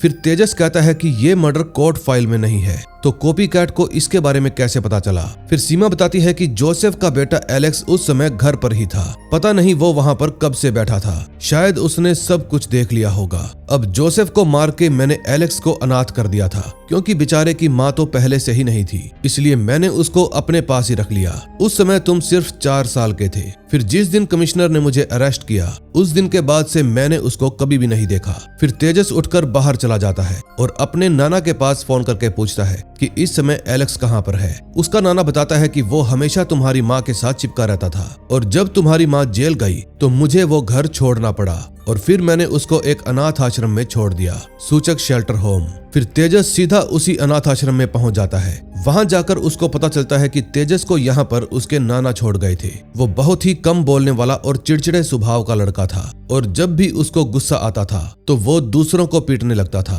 फिर जैसे जैसे वो बड़ा हुआ, चोरी चकारी, नशे वगैरह करने लगा, और अचानक से 25 की उम्र में गायब हो गया। अभी 1 साल पहले उसने मेरे पास फोन किया, बोला अब मैं सुधर गया हूँ। मैंने उसका नंबर भी सेव कर लिया था। जब वो यहाँ पर आया तो उसके पास एक बैग था। उसके बैग में क्या था उसने कभी भी किसी को नहीं देखने दिया। वो हमेशा उसके साथ चिपका रहता था, यानी कि वो टैटू वाला लड़का ही एलेक्स है। फिर अनाथ आश्रम से बाहर निकलने के बाद तेजस हानिया के पास कॉल करता है और कहता है कि मैंने तुम्हारे पास एक नंबर भेजा है, उसको ट्रैक करो। अब जब उस कुएं की खुदाई करवाई जाती है तो पुलिस वालों को उसमें से जोसेफ का कंकाल मिलता है, और साथ में वही हरे रंग की रस्सी भी। तभी रात को हानिया तेजस के पास कॉल करके कहती है कि मुझे उस नंबर का एड्रेस मिल गया है, मैं आपके पास भेज रही हूँ। फिर तेजस उसी एड्रेस पर पहुंच जाता है। वॉचमैन कहता है कि उनके घर की चाबी मेरे पास है, क्योंकि जब भी वो बाहर जाते हैं तो मैं उनकी मछलियों को खाना खिलाता हूँ। अब एक तरफ तो तेजस एलेक्स के घर पर आया था और एलेक्स तेजस के घर पर पहुंच जाता है। तानवी कहती है तेजस घर पर नहीं है, आप कौन हो? एलेक्स कहता है कि मैं पुणे से तेजस का बचपन का दोस्त हूँ। फिर तानवी उसको कहती है तेजस आने ही वाला होगा, आप अंदर आ जाइए और थोड़ा वेट कीजिए। दूसरी तरफ तेजस एलेक्स के घर की अच्छे से छानबीन कर रहा था, लेकिन उसको कुछ भी नहीं मिलता। इधर एलेक्स की नजर तेजस की कुछ फोटोज पर पड़ती है। फिर वो नाना की फोटो उतार कर अपनी पॉकेट में डाल लेता है, और जैसे ही तानवी वहां पर आती है वो कहता है कि नाना आज भी वैसे के वैसे ही दिखते हैं, बस बाल सफेद हो गए हैं। फिर वो बताता है कि मैं 25 साल से ना ही तेजस से मिला हूँ और ना ही नाना से। तभी उनके घर की बेल बजती है, और जब तानवी जाकर दरवाजा खोलती है तो बाहर उसकी फ्रेंड दिव्या आई थी। तानवी दिव्या को कहती है कि तेजस का दोस्त आया है और ये बहुत ही अजीब है। फिर दिव्या कहती है कि तेजस के आने तक मैं यहीं पर रुकती हूँ। दूसरी तरफ जब तेजस वहां से जाने लगता है तो उसकी नजर एसी पर पड़ती है। फिर जब वो उसको खोलकर देखता है तो उसमें उसको एक बैग मिलता है। बैग के अंदर कुछ कपड़े और एक छोटा सा बॉक्स था, जिसमें सीमा देशपांडे, तेजस और एलेक्स की बचपन की फोटो थी। तेजस को उसके बैग में एक रस्सी भी मिलती है, वही ग्रीन पुरानी रस्सी। दूसरी तरफ एलेक्स तानवी से बिस्किट मांगता है, और जब तानवी बिस्किट लेने के लिए जाती है तो वो तेजस के पास फोन कर देती है कि तुम्हारा बचपन का दोस्त एलेक्स आया था, लेकिन अभी वो चला गया है, मैंने सीक्रेटली उसकी फोटो भी ले ली है। फिर वो एलेक्स की फोटो तेजस के पास भेज देती है, और एलेक्स वो फोटो पल्लवी के पास भेज देता है और कहता है जल्दी से इसको सभी के साथ शेयर कर दो। तभी बात करते समय उसकी नजर फ्रिज पर पड़ती है, जिसके ऊपर मुंबई 365 का स्टिकर लगा था, और ऐसे ही बहुत सारे स्टिकर और टिकट्स भी वहां पर पड़े थे। फिर तेजस जल्दी से उस बार के पास जाकर खड़ा हो जाता है। तभी कुछ ही देर बाद उसकी टीम भी वहां पर आ जाती है, और वो अपनी टीम को बताता है कि उसका नाम एलेक्स है और वो हमारा प्राइमरी सस्पेक्ट है। वो यहाँ पर काम करता होगा या फिर यहाँ का रेगुलर कस्टमर होगा, हमें उसके बारे में कुछ भी नहीं पता, हमें उसको जिंदा पकड़ना है। फिर वो सभी बार के अंदर घुस जाते हैं और चारों तरफ फैल जाते हैं। तभी तेजस की नजर एलेक्स पर पड़ती है और वो जल्दी से जाकर उसको अरेस्ट कर लेता है। फिर रात को जब तेजस एलेक्स से पूछताछ करने के लिए जाता है तो एलेक्स उसको देखकर बहुत खुश हो जाता है और कहता है, हेलो तेजू, काफी सालों बाद तुमसे मिलकर अच्छा लग रहा है। मैंने कुछ गलत किया क्या जो तुम मुझे पकड़ लाए? कहता है, तुम अनाथ आश्रम के सबसे स्मार्ट बच्चे थे, इसलिए खेल खेलना बंद करो। फिर एलेक्स बताता है कि मुझे गॉड पर गुस्सा आता था क्योंकि उन्होंने सीमा आई को मुझसे छीन लिया। एक वही तो थी जो मुझे दुनिया में सबसे ज्यादा प्यार किया करती थी। लेकिन एक दिन फिर मैंने तुम्हें टीवी पर देखा और पहचान गया कि ये तो मेरा भाई तेजस है। फिर मैंने तुम्हें फॉलो करना शुरू कर दिया, लेकिन एक दिन मुझे भाभी के पार्लर के बाहर आई दिखी और मैं समझ गया कि गॉड आई को मेरी लाइफ में दोबारा लाना चाहता है। फिर तेजस सीधा मुद्दे पर आता है और उसके सामने उसका बैग रख देता है। अपने बैग को देखकर एलेक्स गुस्सा हो जाता है और कहता है आज तक मैंने किसी को भी इसको हाथ नहीं लगाने दिया। फिर वो खुद को शांत करता है और कहता है तू मेरा भाई है, इसलिए तू मेरा बैग देख सकता है। फिर तेजस पूछता है कि तुमने उन लोगों को क्यों मारा और तुम्हारे बैग में जो ये औरतों के कपड़े मिले हैं और ये रस्सी, इनका क्या मतलब है। एलेक्स कहता है कि जिस दिन नाना मुझे अनाथ आश्रम छोड़ने के लिए ले जा रहे थे तो मैं जल्दी से आई के कमरे में गया और वहां मुझे जो कुछ भी दिखा मैंने अपने बैग में डाल लिया निशानी के तौर पर। ये सब सीमा आई का सामान है और मेरे लिए आई की यादें। मैंने कोई चोरी नहीं की और ना ही किसी को मारा। अनाथ आश्रम में मेरे पास और कुछ भी नहीं था, बस आई का ये सामान ही था और एक फोटो भी। फिर तेजस इमोशनल होकर वहां से बाहर चला जाता है। तभी उसके पास पल्लवी आती है और बताती है कि हमने बार के मैनेजर से बात की थी जिस रात उन चारों लोगों का मर्डर हुआ था। एलेक्स बार में ही नाइट ड्यूटी कर रहा था। We have many eye witnesses. हमने गलत आदमी को पकड़ लिया। फिर तेजस उसकी हथकड़ी खोलकर उसको जाने देता है, लेकिन जाने से पहले एलेक्स उसके गले लग जाता है। अगले सीन में हम उसी कॉपी कैट किलर को देखते हैं जो अपने फोन में नई सिम डालकर अपने लैपटॉप में एक मैसेज टाइप करता है कि मुझे कल 12 बजे सीमा देशपांडे से बात करनी है। तभी रात को तेजस एलेक्स को मिलने के लिए अपने घर पर बुलाता है और कहता है कि मेरी वाइफ और उसकी फ्रेंड से तो तुम मिल ही चुके, ये मेरे नाना जी है। फिर एलेक्स उनके पांव छूता है और कहता है काफी समय बाद आपसे मिलकर अच्छा लगा। फिर वो सब एक साथ बैठकर खाना खाते हैं। एलेक्स बताता है कि जब मैं लास्ट टाइम यहाँ पर आया तो मैं यहाँ से एक फोटो ले गया था। तेजस कहता है तुम इसको रख सकते हो। फिर खाना खाते वक्त तेजस और उसकी वाइफ नोटिस करते हैं कि उनकी फ्रेंड दिव्या एलेक्स के साथ कुछ ज्यादा ही हंसकर बातें कर रही है। फिर खाना खाने के बाद जब वो लोग खीर खाते हैं तो आपस में काफी सारी इमोशनल बातें करते हैं। एलेक्स कहता है कि मैं एक बार आई से मिलना चाहता हूँ, लेकिन तेजस ये कहकर मना कर देता है कि उनका इलाज चल रहा है, वो किसी से भी नहीं मिल सकती, लेकिन मैं फिर भी ट्राई करूंगा कि वो तुमसे मिले। फिर एलेक्स तेजू के गले लग जाता है। तभी उनके घर की बेल बजती है और जब दिव्या दरवाजा खोलती है तो बाहर प्रवीर आया था। वो कहता है कि तेजस सर के लिए ये पैकेट आया है। फिर दिव्या वो पैकेट तेजस को दे देती है। फिर जब एलेक्स अंदर जाता है तो तेजस वो पैकेट खोलकर देखता है जिसमें एक फोन और एक लेटर था। फोन में मर्डर की कुछ तस्वीरें थी और लेटर में लिखा था कि मैं कल 12 बजे फोन करूंगा, मुझे सीमा देशपांडे से बात करनी है। 5th एपिसोड की शुरुआत होती है पास्ट से। समय है 1999 का। एक फैमिली सीमा देशपांडे के रेस्टोरेंट में खाना खा रही थी, लेकिन लड़का खाना नहीं खा रहा था। फिर उसका बाप कहता है तू कल की मार भूल गया क्या, चल जल्दी से खाना खा। ये सारी बातें सीमा सुन रही थी। फिर जब वो लड़का हाथ धोने के लिए जाता है तो सीमा उससे पूछती है कि ये चोट कैसे लगी, और भी कहीं लगी है क्या। फिर वो लड़का अपनी पीठ दिखाता है जिस पर काफी गहरा जख्म था।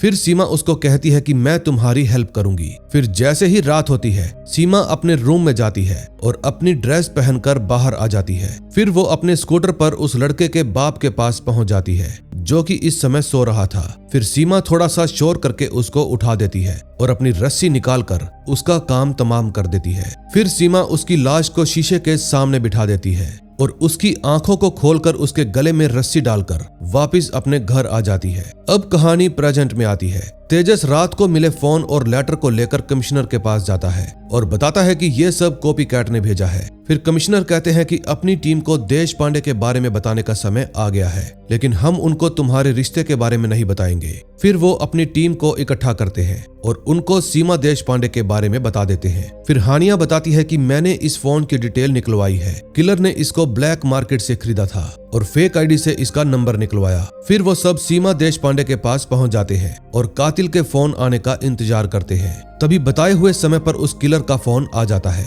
और फिर वो लोग फोन को टैप करने लगते हैं। तभी जब सीमा देशपांडे फोन उठाती है तो कातिल कहता है कि आपसे बात करना मेरा सौभाग्य है, मुझे अपना शिष्य ही समझो, तभी तो मैं आपको बारीकी से फॉलो करता हूँ। फिर सीमा कहती है कि मैं उम्मीद करती हूँ तुम भी मेरी तरह दरिंदों को ही मारते होगे। 4 को तो तुम मार चुके हो, 5वां सिलेक्ट किया। कातिल कहता है अभी तक तो नहीं, लेकिन दुनिया में बुरे लोगों की कमी नहीं है, जल्दी ही मिल जाएगा। मैं किसी को भी मारने से पहले उस पर खूब रिसर्च करता हूँ कि वो सच में मरने के लायक है भी या नहीं। इसके लिए मुझे उनसे पर्सनली मिलना पड़ता है, जांचना परखना पड़ता है। चलो अभी तो मैं रखता हूँ, फिर से फोन करूंगा। सीमा पूछती है कब। कातिल कहता है जब 5वां आदमी मिल जाएगा तब।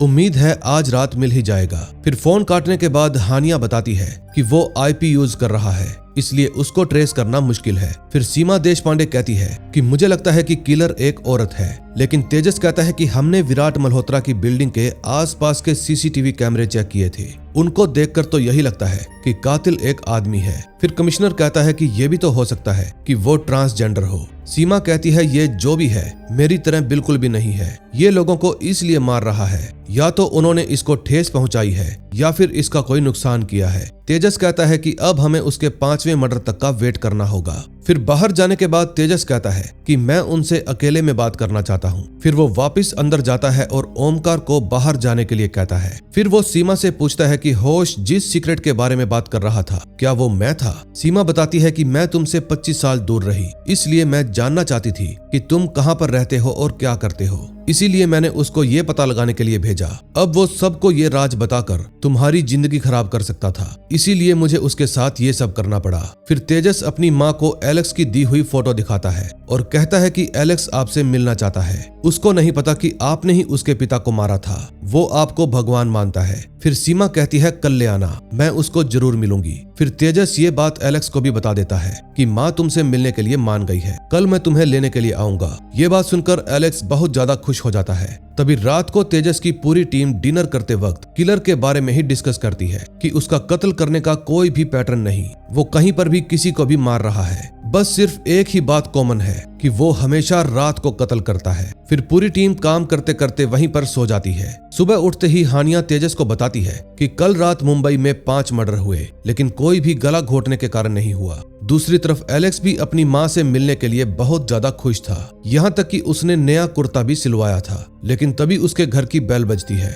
और जब वो दरवाजा खोलता है तो उसका ही कोई जानकार घर के अंदर आ जाता है, शायद ये वही किलर होगा। दूसरी तरफ तेजस अपनी टीम को फोन करके कहता है कि हमारा सेफ हाउस इस तरीके से तैयार करो कि वो नर्सिंग होम जैसा लगे। मैं थोड़ी देर में एलेक्स को लेकर वहां पर आ जाऊंगा, उसको बिल्कुल भी शक नहीं होना चाहिए। फिर वो एलेक्स को लेने के लिए निकल पड़ता है। दूसरी तरफ एलेक्स उस आदमी को कहता है कि अभी मुझे जाना है, हम फिर कभी बात करेंगे। फिर जैसे ही एलेक्स तैयार होने लगता है, वो आदमी अपने ग्लव्स पहनकर वही ग्रीन कलर की रस्सी निकाल लेता है और उससे एलेक्स का काम तमाम कर देता है। इतने में तेजस्वी बिल्डिंग के नीचे पहुंच जाता है और एलेक्स के रूम की तरफ जाने लगता है। इस समय वो किलर एलेक्स की बॉडी को शीशे के सामने रखकर उसकी आंखों को चिपका रहा था। तभी तेजस एलेक्स के रूम के बाहर पहुंच जाता है और बेल बजाता है, लेकिन कोई भी दरवाजा नहीं खोलता। फिर जैसे ही वो दरवाजा खटखटाने लगता है, दरवाजा अपने आप ही खुल जाता है। तेजस देखता है कि एलेक्स मरा पड़ा है और उसके गले में वही ग्रीन कलर की रस्सी लिपटी हुई है। फिर नेक्स्ट डे तेजस उसका फ्यूनरल कर देता है और वीडियो कॉल करके अपनी माँ को भी दिखा देता है। ऐसा लगता है कि ये किलर का सीधा सीधा सीमा देशपांडे को चैलेंज था कि पकड़ सको तो पकड़ लो।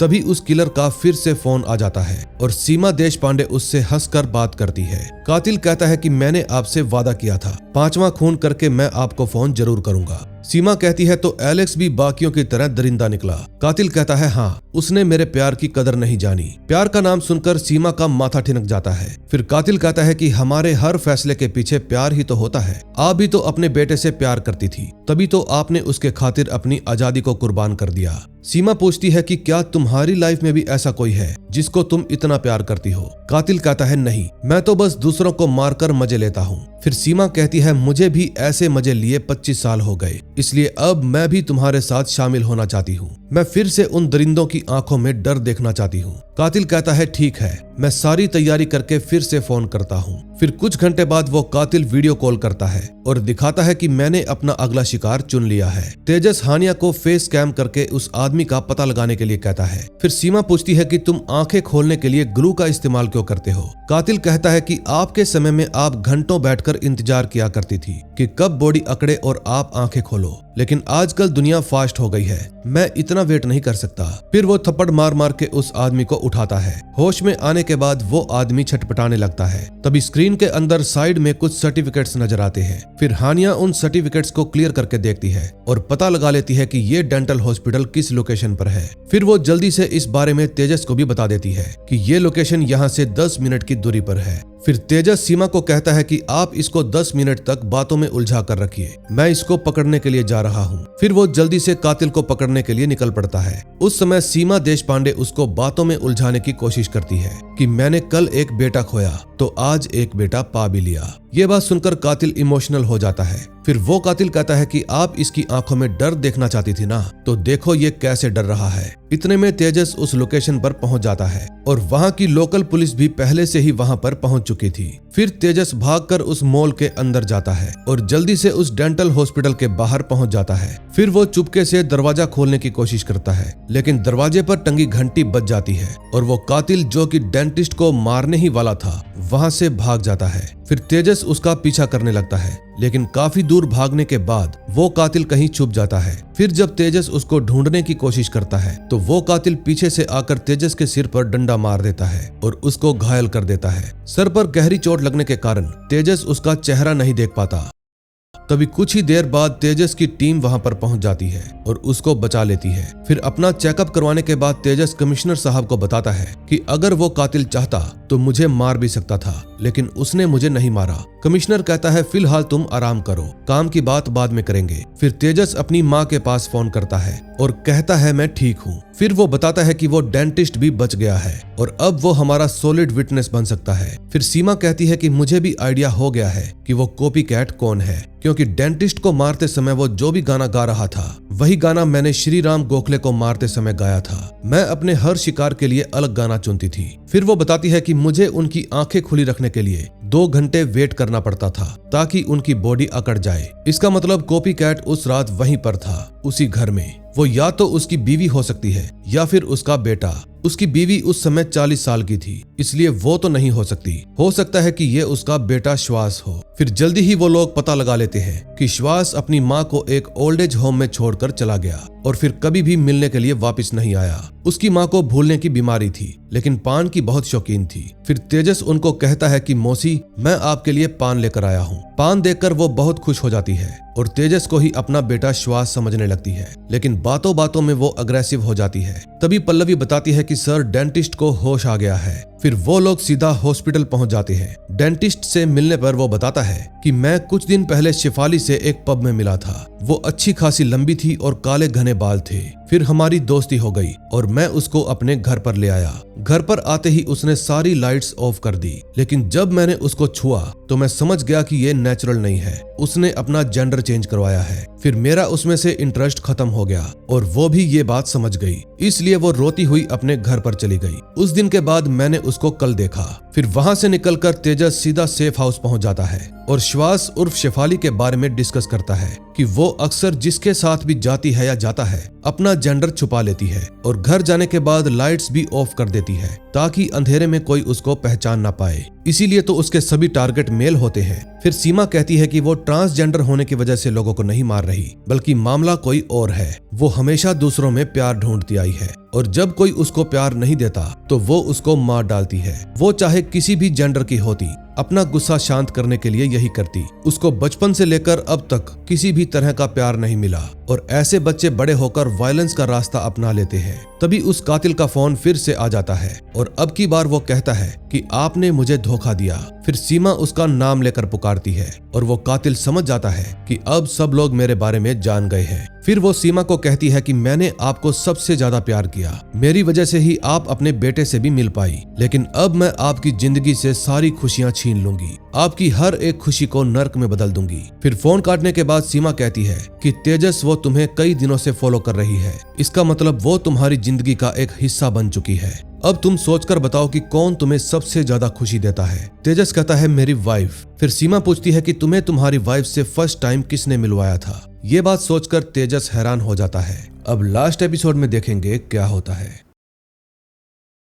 लास्ट एपिसोड की शुरुआत पास्ट से होती है। ये वो समय है जब सीमा देशपांडे ने श्री राम गोखले को मारा था। अगले दिन जब पुलिस वाले वहां पर पहुंचते हैं तो श्री राम गोखले का बेटा श्वास लड़कियों की तरह तैयार होकर ये सब कुछ देख रहा था और मन ही मन खुश भी हो रहा था, क्योंकि उसकी अपने बाप से जान जो छूट गई थी। अब वो सीमा देशपांडे से मिलने के लिए हर रोज जाने लगा, जो कि उसको बिल्कुल अपने बेटे की तरह ही प्यार करती थी। लेकिन एक दिन जब वो वहां पर गया तो पता चला कि सीमा देशपांडे की एक एक्सीडेंट में मौत हो गई और अब सीमा के पिता अपने नाती को लेकर ये शहर छोड़कर जा रहे थे।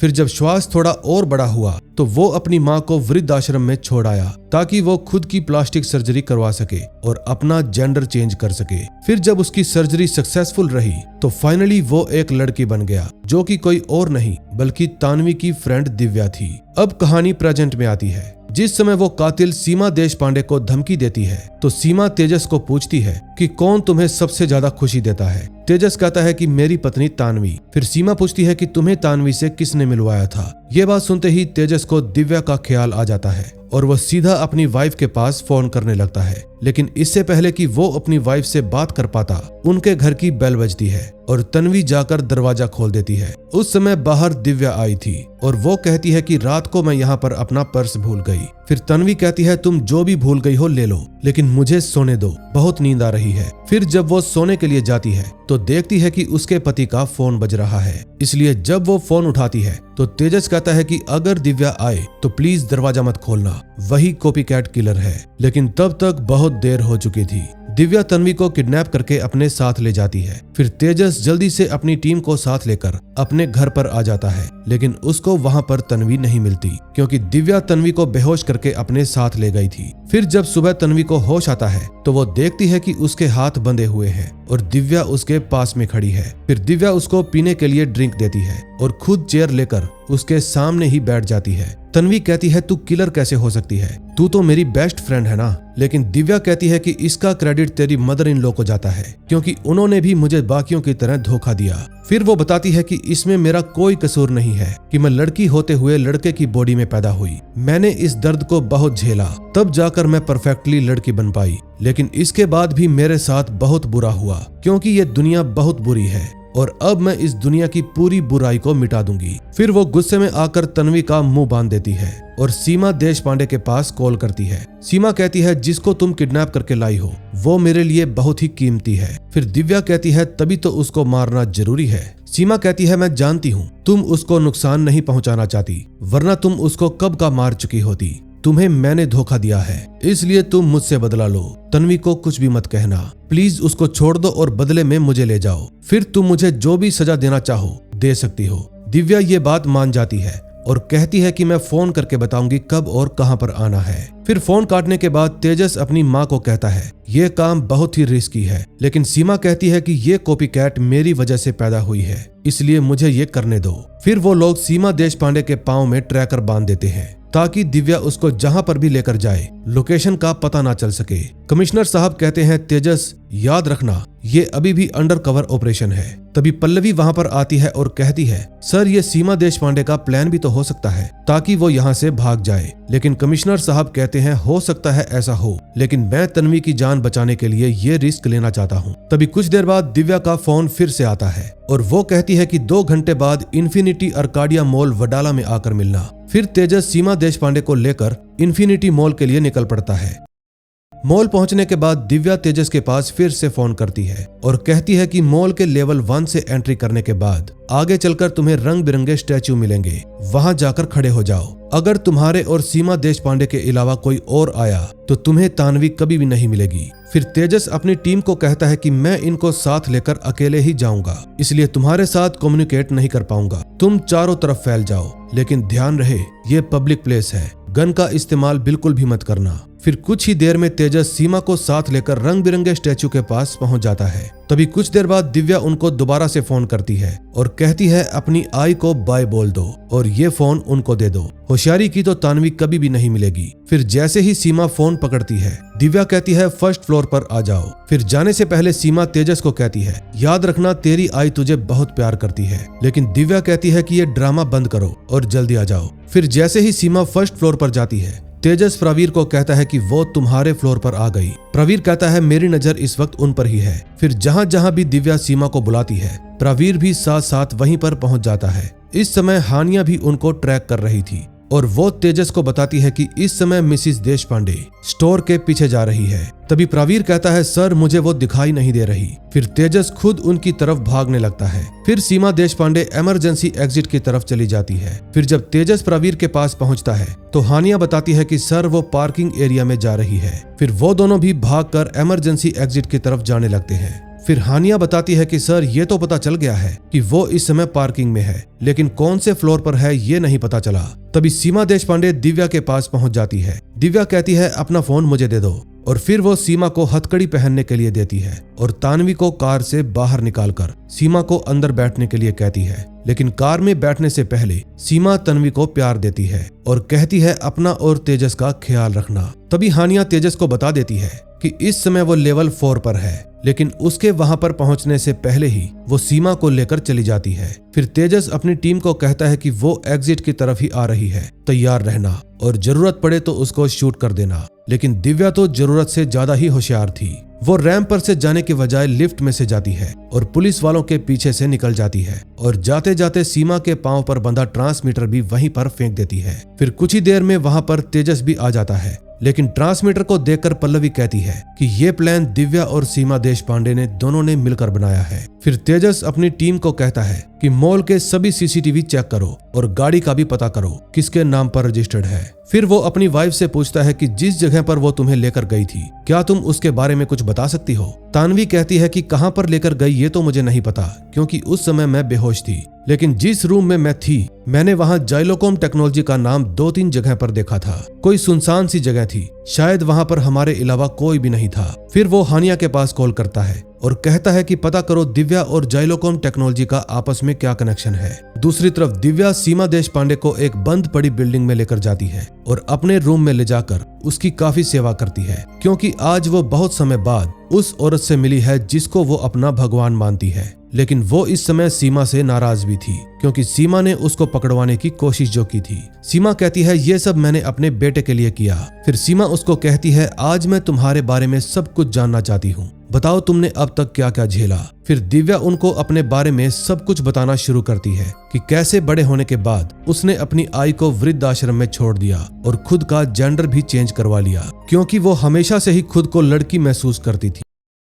और फिर उसने अपनी एक नई जिंदगी शुरू की और मुंबई में उसको एक नई जॉब और नए दोस्त भी मिले, जिनमें से तेजस की वाइफ तानवी भी एक थी। दूसरी तरफ हानिया बताती है कि पहले मैंने जाइलोकॉम टेक्नोलॉजी की वो लिस्ट चेक की जिनके एम्प्लॉयज के नाम किसी क्रिमिनल रिकॉर्ड में दर्ज हैं, लेकिन अब मैंने उस कंपनी में काम करने वाले सभी एम्प्लॉयज की लिस्ट चेक की और उस लिस्ट में मुझे दिव्या का भी रिकॉर्ड मिल गया। 2 साल पहले तक वो इसी कंपनी में काम किया करती थी। दूसरी तरफ दिव्या बताती है कि एक दिन हमारी कंपनी को पुणे हाई कोर्ट की तरफ से पुराने केसेस को डिजिटाइज करने का ऑर्डर मिला और अनफॉर्चुनेटली आपकी फाइल मेरे ही डेस्क पर आ गई। तब जाकर मुझे पता चला कि आप मरी नहीं जिंदा हैं। उस फाइल में पहले नंबर पर मेरे बाबा की तस्वीर थी, उस आदमी की तस्वीर जो मुझे दरिंदों की तरह मारा करता था। फिर मुझे एहसास हुआ कि जिस मसीहा ने मुझे नई जिंदगी दी मैं उससे मिल सकती हूँ। फिर जब मैं आपको ढूंढते हुए हैदराबाद जेल में गई तो सेवा पानी करने के बाद जेल के वार्डन ने मुझे आपकी साइकियाट्रिस्ट फाइल लाकर दी, जो कि कॉन्फिडेंशियल होती है। पुलिस के पास भी इसकी जानकारी नहीं होती। उस फाइल से मुझे आपके किए हुए सभी मर्डर्स और अरेस्ट की डिटेल मिल गई। आपके सारे गहरे राज मेरे सामने आ गए कि आप कातिल क्यों बनी। फिर मैंने फैसला किया कि अगर मैं आपसे नहीं मिल सकती तो कम से कम आपकी फैमिली को खुश तो रख ही सकती हूँ। फिर मैंने तेजस के बारे में पता लगाया और उसकी दोस्त बन गई। फिर मैंने ही उसकी मुलाकात मेरी फ्रेंड तानवी के साथ करवाई और पहली ही नजर में दोनों को एक दूसरे से प्यार हो गया। तानवी हमेशा से ही सैलून खोलना चाहती थी, इसलिए मैंने अपनी सारी सेविंग और आई के गहने बेचकर उसके लिए सैलून भी खोल दिया। फिर जिस दिन उन दोनों की शादी हुई मैं बहुत ही खुश थी। मैंने उनको आशीर्वाद भी दिया। फिर सीमा तेजस को इतनी अच्छी लड़की ढूंढ कर देने के लिए दिव्या को थैंक यू कहती है। फिर दिव्या बताती है कि कुछ दिन बाद मुझे सुनील गुप्ता नाम का एक लड़का पसंद आ गया और धीरे धीरे हम दोनों ही एक दूसरे के प्यार में पड़ गए। फिर सुनील मुझे इसी रूम में लेकर आया और जब उसको पता चला कि मैं ट्रांसजेंडर हूँ तो उसने मुझे खूब मारा, क्योंकि उसको लग रहा था कि मैंने उसको पहले इस बारे में ना बताकर उसको धोखा दिया है। जिस प्यार के लिए मैं सारी जिंदगी तरसी, सुनील गुप्ता ने पहली ही मुलाकात में मेरा वो सपना डैमेज कर दिया। सुनील की मार से केवल मेरे शरीर पर ही जख्म नहीं पड़े, बल्कि मेरी आत्मा भी घायल हो गई। फिर मैंने खुद को खत्म करने के बारे में सोचा, लेकिन फिर मेरे सामने आपका चेहरा आ गया और मेरी जीने की इच्छा फिर से जाग गई। फिर मैंने फैसला कर लिया कि जिसने मेरे साथ बुरा किया है मैं उसको उसके किए की सजा जरूर दूंगी, ताकि वो किसी और के साथ बुरा ना कर पाए। और इस तरह से मैं आपकी शिष्य बन गई। फिर सबसे पहले मैंने सुनील गुप्ता को ठिकाने लगाया और उसके बाद मैंने जिसके भी नजदीक जाने की कोशिश की। और जब वो ये बात जानने के बाद कि मैं ट्रांसजेंडर हूँ वो मुझसे दूर भागता गया तो मैं उसको मारती गई। एलेक्स भी उनमें से एक था। ये बात सुनकर सीमा कहती है कि तेजस मेरा बेटा जरूर है, लेकिन मेरी असली उत्तराधिकारी तुम हो। फिर वो दिव्या से रिक्वेस्ट करती है कि 25 साल पहले मैंने तुम्हारी हेल्प की थी, इसलिए प्लीज अब की बार तुम मेरी हेल्प करो। मेरा एक आखिरी न्याय करना बाकी है, इसलिए मुझे जाने दो। लेकिन इतने में तेजस भी अपनी टीम के साथ उस बिल्डिंग में पहुंच जाता है। दिव्या की कार इस समय वहीं पर खड़ी थी। फिर वो चुपके चुपके बिल्डिंग के अंदर जाता है और छानबीन करने लगता है। तभी दिव्या उसके सामने आकर खड़ी हो जाती है, लेकिन अचानक से वो भागने लगती है। फिर तेजस के साथ साथ उसकी पूरी टीम दिव्या को पकड़ने के लिए उसके पीछे पीछे भागने लगती है। फिर तेजस दिव्या को गन पॉइंट पर ले लेता है और रुकने के लिए कहता है, लेकिन जब वो नहीं रुकती तो वो दिव्या को शूट कर देता है। फिर जब वो दिव्या के पास जाता है तो दिव्या हंसते हुए कहती है वो भाग गई। अब कुछ घंटे बाद तेजस हॉस्पिटल में दिव्या से मिलने के लिए जाता है और पूछता है कि तुमने उनको भागने में हेल्प क्यों की। दिव्या कहती है कि तुम्हारी आई हमारे जैसे लोगों की मसीहा है, तुम्हें नहीं पता कि उन्होंने अपनी लाइफ में क्या क्या झेला है। जब दिव्या इसके आगे तेजस को कुछ भी नहीं बताती तो तेजस उसके घर पर तलाशी लेने के लिए चला जाता है। तलाशी के दौरान उसको वहां पर सीमा देशपांडे की फाइल्स मिलती है। उन फाइल्स में सीमा देशपांडे की मेंटल हेल्थ की रिपोर्ट भी थी। फिर पूरी फाइल पढ़ने के बाद तेजस को कुछ ऐसा पता लगता है जिससे उसका दिमाग खराब हो जाता है। दूसरी तरफ सीमा देशपांडे अपने पिता के घर पर पहुंच जाती है। उसके पिता जब उसको देखते हैं तो बिल्कुल भी खुश नहीं होते।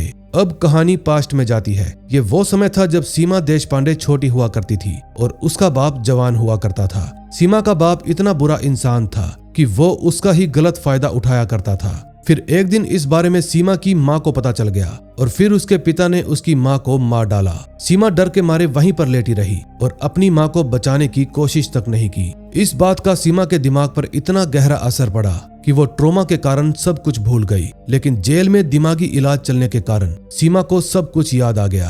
फिर जब सीमा वो सारी बातें अपने पिता को याद दिलाती है तो वो सीमा से हाथ जोड़कर माफी मांगने लगते हैं। लेकिन सीमा कहती है, आपकी ही वजह से मैं राक्षस बन गई और ना जाने कितने लोगों को मार डाला। फिर सीमा अपने बैग में से रस्सी निकालती है और अपने पिता को मारने की कोशिश करती है। लेकिन इतने में वहां पर तेजस भी आ जाता है और अपनी गन निकालकर अपने नाना को कहता है, हरामखोर, तूने मेरी माँ की जिंदगी खराब कर दी और अपने स्वार्थ के लिए तूने मुझसे भी सच छुपाए रखा।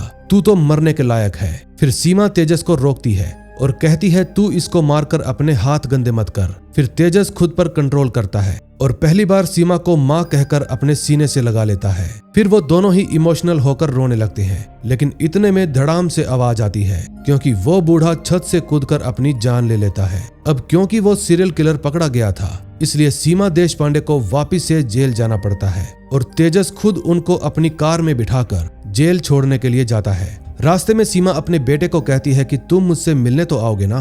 तेजस कहता है, जरूर आऊंगा। लेकिन तभी कार की डायरेक्शन चेंज हो जाती है। उनसे आगे की कार में जा रहा ओमकार गाड़ी मोड़कर उनका पीछा करने के लिए कहता है। फिर कुछ दूर जाकर उनको तेजस की कार मिल जाती है और वो देखते हैं तेजस के हाथ कार के स्टीयरिंग के साथ बंधे पड़े हैं। फिर पूछने पर वो बताता है कि उसने मेरी गन निकालकर मुझे निशाने पर ले लिया और मुझे बांधकर नाले के रास्ते से भाग गई। अब ये सच्चाई थी या फिर तेजस ने कोई झूठी स्टोरी बनाकर अपनी माँ को भगा दिया, ये तो आप लोग मुझे कमेंट में बताएंगे। लेकिन इस घटना से एक बात तो साबित हो जाती है कि इस सीरीज का सेकंड सीजन हमें देखने को जरूर मिलेगा, क्योंकि सच्चाई की राह पर चलने वाले लोगों को सच्चाई का ऐसा कीड़ा काटता है कि वो लोग मर जाते हैं लेकिन दूसरों का भला करने से कभी भी पीछे नहीं हटते। और सीमा देशपांडे भी उनमें से एक है। हो ना हो ये दूसरे सीजन में लोगों का भला करने के लिए जरूर आएगी। और अगर ये दूसरे सीजन में आई तो तेजस इसको पकड़े ना पकड़े, मैं इसको पकड़कर आपके पास जरूर ले आऊंगा। इसके लिए आपको हमारा चैनल सब्सक्राइब करके